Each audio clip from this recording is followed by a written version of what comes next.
Oi gente, tudo bom com vocês?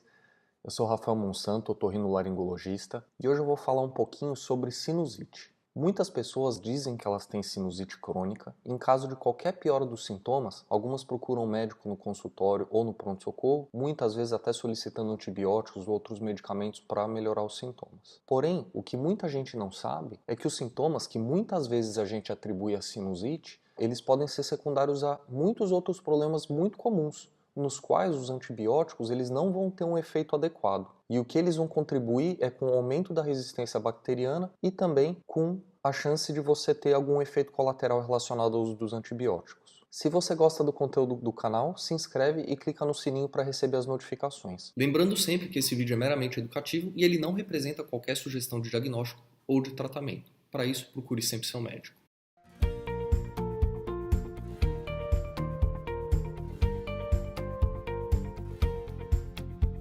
Tudo que eu vou falar nesse vídeo de hoje, ele tem por base um estudo bastante grande publicado pela Sociedade Europeia de Rinologia. Esse estudo, que tem o nome de European Position Paper on Rhinosinusitis and Nasal Polyps, também conhecido como EPOS, foi publicado em 2012 e envolveu 29 super especialistas na área de problemas relacionados ao nariz, dentro da otorrinolaringologia. Então esse estudo hoje é considerado o mais importante tanto para o diagnóstico quanto do tratamento da rinocinusite. Primeiro, vamos falar sobre o que é popularmente conhecido como sinusite. A sinusite ela é caracterizada como uma inflamação que afeta o nariz e os seios da face e que pode ocorrer por diversos motivos, incluindo irritação por poluentes, cigarro e também infecção viral e bacteriana. Existem muitos fatores que podem propiciar o surgimento ou então a ocorrência de sinusite de forma frequente. O principal deles é o contato com pessoas que têm alguma infecção respiratória. Outro fator que contribui bastante também são aglomerados de pessoas, seja no trabalho, seja na escola, seja no ambiente urbano, no metrô. Isso pode contribuir para o aumento de risco de você ter uma sinusite aguda. Como o contato é um fator bastante importante, lavar as mãos de forma frequente ajuda a diminuir a chance de você ter uma infecção também. E se você já tem a infecção, se você for tossir ou espirrar, coloque sempre a mão na frente ou se cubra com algum lenço ou com algum papel para você evitar disseminar essa doença para outras pessoas. Outros fatores, como mudanças climáticas, exposição a substâncias irritantes, também podem causar sintomas muito parecidos com a sinusite, que não necessariamente são a sinusite viral ou bacteriana. O refluxo gastroesofágico, que eu também citei no vídeo anterior, também pode ser um fator que pode aumentar os riscos de você ter uma irritação crônica da mucosa do nariz e levar aos sintomas relacionados à sinusite. Algumas alterações anatômicas, como por exemplo o desvio do septo, que eu também abordei no vídeo anterior, também podem favorecer o acúmulo de secreção nos seios da face e também favorecer o aparecimento da sinusite.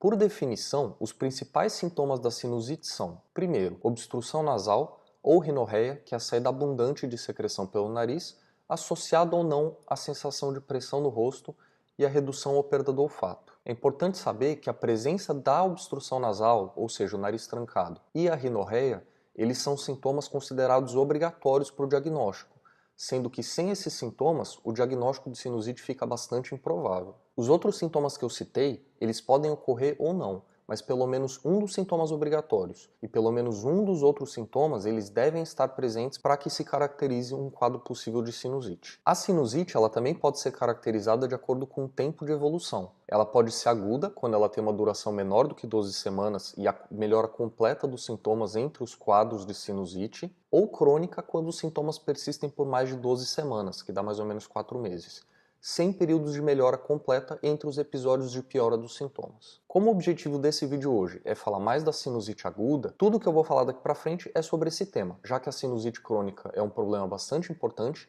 e merece ser abordado de uma forma mais específica num vídeo só sobre isso. Quando você procura um médico com esses sintomas que eu citei, o primeiro passo é identificar qual a causa dos seus sintomas. Pode ser que você tenha uma rinite alérgica, que também pode causar dor de cabeça, pode ser um resfriado comum, que vai ser tratado provavelmente com medicamentos sintomáticos, ou também pode ser alguma dor de cabeça que não tem relação nenhuma com o nariz e seios da face, como por exemplo a enxaqueca ou a dor de cabeça tensional, que é aquela que acontece por conta de estresse, tensão muscular ou horas excessivas de trabalho ou algum estresse emocional. Se você procurar o seu médico nos primeiros dias de evolução, dificilmente ele vai te prescrever antibiótico nessa primeira avaliação. E isso acontece por diversos motivos. O primeiro deles é que a grande maioria dos casos de obstrução nasal e dor de cabeça não são causados por bactéria. E como eu sempre falo nos meus vídeos, o antibiótico ele só serve para matar bactéria. Ele não tem efeito nenhum, nem em doenças alérgicas, nem em doenças virais. Então, se por um acaso o antibiótico for usado nessas situações, você só vai ter um risco muito aumentado de ter qualquer tipo de efeito colateral por conta dos antibióticos, e você também vai estar favorecendo o aumento da resistência bacteriana. Ou seja, pode ser que da próxima vez que você tem uma infecção que efetivamente seja bacteriana, pode ser que aquela bactéria seja um pouco mais resistente e não responda aos antibióticos mais comumente prescritos no dia a dia. O EPOS ele mostra essa tabela com 3 possíveis evoluções dos quadros de sinusite aguda. No primeiro cenário, que é essa curva totalmente em verde, os sintomas eles se iniciam, pioram de forma progressiva até o terceiro dia e depois eles começam a regredir sem qualquer sequela. No segundo cenário, tem o pico dos sintomas no terceiro dia, em seguida uma pequena melhora e logo na sequência, por volta do quinto dia, uma nova piora importante dos sintomas, que incluem saída de secreção muito espessa, que normalmente acontece por uma narina só, febre bastante elevada e uma dor severa no rosto. E no terceiro cenário, os sintomas se iniciam, pioram no terceiro dia, melhoram um pouquinho, mas eles permanecem por mais de 10 dias de uma forma menos importante.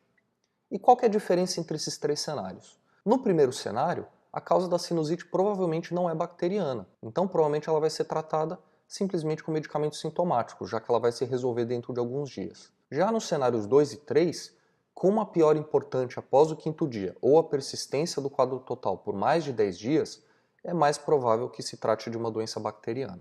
Durante o processo de diagnóstico, uma coisa que os pacientes me perguntam muito é sobre a necessidade do raio-x de face. E hoje, a gente sabe que o raio-x de face ele não tem qualquer tipo de influência tanto no diagnóstico quanto no tratamento. Você vê que tem alguma alteração no raio-x de face, não vai mudar a sua conduta.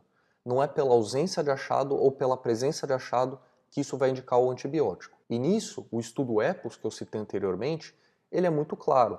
O que vai guiar o tratamento, na verdade, são os sintomas clínicos e a evolução clínica do paciente.